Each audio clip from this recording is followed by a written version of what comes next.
शरीर में कोई भी बीमारी आती है तो वो वात, पित्त और कफ के इम्बैलेंस होने के कारण आती है।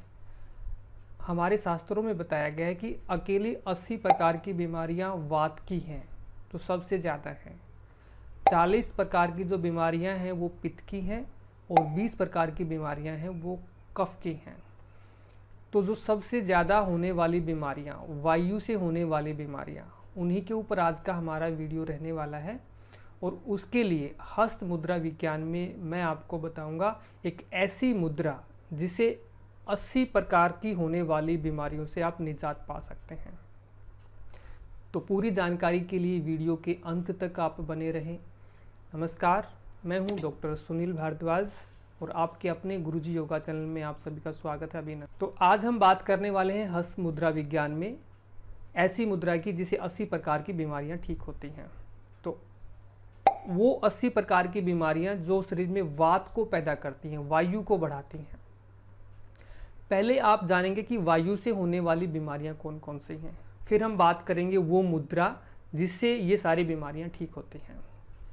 तो वायु से होने वाली बीमारियां, देखिए शरीर में जब भी वायु बढ़ेगी, वायु के बढ़ने से शरीर में दर्द पैदा होगा। तो जहाँ पर भी शरीर में दर्द हो रहा है तो समझे कि वो वात का रोग है, वो वायु का रोग है। जैसे आपके घुटनों में दर्द है, टखनों में दर्द है, एडी में दर्द है, आपकी कमर में दर्द है, कंधों में दर्द है, सर्वाइकल का पेन है, हृदय के आसपास आपको दर्द उठ रहा है या पेट में आपके दर्द हो रहा है, शरीर में दर्द बढ़ा हुआ है, समझें कि ये वात का रोग है, शरीर में वायु की अधिकता हो गई है। ये सरल सी इसकी पहचान है। तो शरीर में जब भी आपकी वायु बढ़ेगी तो वो दर्द पैदा करेगी। तो ऐसी मुद्रा की हम चर्चा करेंगे जिससे शरीर में वायु आपके ना बढ़े, वायु आपकी संतुलित रहे। तो लास्ट वीडियो में मैंने चर्चा की थी आपसे, ये जो हमारी चारों उंगलियां और जो अंगूठा होता है ये हर किसी तत्व को रिप्रेजेंट करता है। जो अंगूठा होता है ये अग्नि तत्व को रिप्रेजेंट करता है। पहली जो उंगली है ये वायु तत्व को, मध्यमा जो उंगली है ये आपकी आकाश तत्व को रिप्रेजेंट करती है और अनामिका है ये पृथ्वी तत्व को रिप्रेजेंट करती है। सबसे जो छोटे वाली है ये आपकी जल तत्व को रिप्रेजेंट करती है। तो जब भी किसी तत्व की कमी या अधिकता होती है तो शरीर के अंदर रोग उत्पन्न होते हैं। तो इन तत्वों को बैलेंस करने का एक सरल सा तरीका है जिसकी चर्चा हम इस पूरी सीरीज में करेंगे। आज हमारा ये दूसरा वीडियो है, आने वाले समय में आप और इससे रिलेटेड चीज़ें देखेंगे। तो जब भी शरीर में किसी तत्व को बैलेंस करना हो तो उस तत्व से रिलेटेड उंगली को अंगूठे से मिला दीजिए, वो बैलेंस हो जाएगा। ये बैलेंस इस प्रकार से वायु को बैलेंस करना है, आकाश को बैलेंस करना है, पृथ्वी को बैलेंस करना है और जल को बैलेंस करना है। इनसे होने वाली जो बीमारियां जो हैं वो हम आने वाली वीडियो में चर्चा करेंगे। आज सिर्फ वात रोगों की चर्चा इस वीडियो में हम कर रहे हैं। तो शरीर में लगता है कि जब भी वायु बढ़ी हुई है, बढ़ी हुई वायु को कम करना है, तो उसका सरल तरीका है कि आप इस उंगली को अंगूठे के नीचे दबा दीजिए। अंगूठे के नीचे दबाने से जो बढ़ी हुई वायु है वो आपके नियंत्रण में आ जाएगी। इस प्रकार से दोनों हाथों से ये मुद्रा आप बनाएं, इसको वायु मुद्रा कहते हैं। तो जब भी वायु की अधिकता है आप अंगूठे से दबाएं, ठीक है। और अगर आपको लगता है कि किसी तत्व को बढ़ाना है, बढ़ाने के लिए अंगूठे को उस उंगली के मूल में लगा देंगे। अगर आपको वायु को बढ़ाना है तो अंगूठे को वायु के मूल में लगा दें। आकाश तत्व को बढ़ाना है तो आकाश के मूल में, पृथ्वी को बढ़ाना है तो पृथ्वी के मूल में, जल को बढ़ाना है तो जल के मूल में लगा देंगे। ऐसे लगाने से शरीर में उस तत्व की अधिकता होती है और इसको दबाने से उस तत्व की कमी होती है। इन सभी उंगलियों को आप अंगूठे से दबाते चले जाएंगे तो उस तत्व को ये की मात्रा को कम करता हुआ चला जाएगा। तो अगर आपको बैलेंस करना है तो आप इस प्रकार से दोनों टो को मिला दीजिए, सभी के टो को, पृथ्वी है ये जल है, इस प्रकार से ये बैलेंस आपके हो जाएंगे। बस आपको ये मालूम होना चाहिए कि इस तत्व की अधिकता से ये बीमारी होती है, इस तत्व की कमी से ये बीमारी होती है। तो उसी प्रकार से आप अपनी हाथों की मुद्राओं को बना करके अपने आप को स्वस्थ रख सकते हैं। तो आज हमारी चर्चा इसमें हो रही है वायु मुद्रा की। तो वायु से होने वाले जितने भी रोग हैं, वायु शरीर में बढ़ेगी। देखिए शरीर में जब भी वायु बढ़ती है, वायु बढ़ने से क्या होता है, शरीर में फैलेगी और जब भी वायु फैलेगी तो जहाँ इसको खाली स्थान मिलता है, खासकर जहाँ आपके ज्वाइंट होते हैं, तो ज्वाइंटों में पहुँचेगी। तो ज्वाइंटों में वायु जब भी बढ़ेगी तो क्या होता है, वहाँ पर साइनोवियल फ्लूइड होता है, ऑयल जिसको आप कह देते हैं, स्नेहक जिसको हम बोल देते हैं, तो उसको सुखा देती है। वायु की अधिकता स्नेहक को, आपके साइनोवियल फ्लूइड को सुखा देगी। सुखाने से क्या होता है, उनके बीच का गैप कम हो जाता है, और गैप कम होने से हड्डियां आपस में मिलती हैं, टकराती हैं, तो कभी घुटनों का दर्द आपका हो गया, कभी आपके टखनों का दर्द हो गया, कभी कंधों का दर्द हो गया, तो वो दर्द को बढ़ाएंगी। तो इस प्रकार से जब बढ़ी हुई जो वायु है उसको ऐसे आप नियंत्रित करेंगे तो वायु की अधिकता नहीं होगी, और वायु की अधिकता नहीं होगी तो शरीर में कहीं पर भी आपकी जो ज्वाइंट पेन की समस्या है, गठिए की जो समस्या है, उससे आपको राहत मिलेगी। आज के समय हम देखते हैं कि घुटनों की दर्द की समस्याएं बहुत ज़्यादा बढ़ रही हैं। क्यों बढ़ रही हैं? क्योंकि वायु कारक जो चीज़ें हैं वो हम ज़्यादा ले रहे हैं, हमारा घूमना फिरना जो है मोमेंट है वो कम हो गया है, एक्सरसाइज हम कम करते हैं, योग का अभ्यास हम कम करते हैं।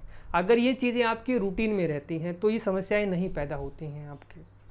तो आप रूटीन में योग का अभ्यास आप करें, सभी ज्वाइंट्स की एक्सरसाइज करें, मॉर्निंग हेड टू टो, ऊपर से नीचे तक एक एक अंग की ज्वाइंट की एक्सरसाइज अगर आप करते हैं, उसके लिए भी मैंने एक अलग से वीडियो बना रखा है, सूक्ष्म व्यायाम नाम से है।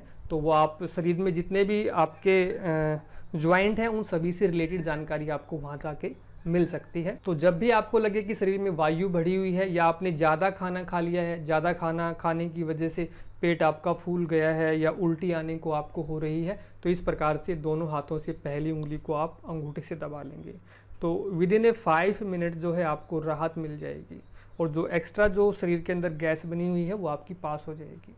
तो इस मुद्रा का अभ्यास आपको करना कैसे है? करने के लिए देखो, सबसे अच्छा समय होता है सुबह।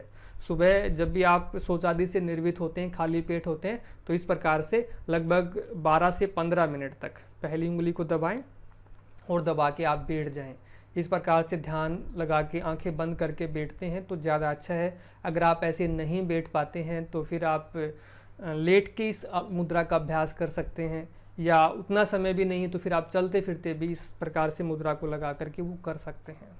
तो ज़्यादा बेनिफिट कब देगी? जब आप इस प्रकार से बैठेंगे और बैठ करके शांत हो जाएंगे, मन को श्वासों की गति के साथ आप जोड़ देंगे, फिर देखेंगे कि कुछ ही दिनों में जो वात से होने वाली जो बीमारियां थी, चाहे आपको जितने भी ज्वाइंट पेन है या कहीं दर्द है, उससे आपको निजात मिलेगी। तो इस प्रकार से 12 से 15 मिनट तक डेली आप वायु मुद्रा का अभ्यास करेंगे तो वायु से होने वाले रोगों से आपको निजात मिलेगी।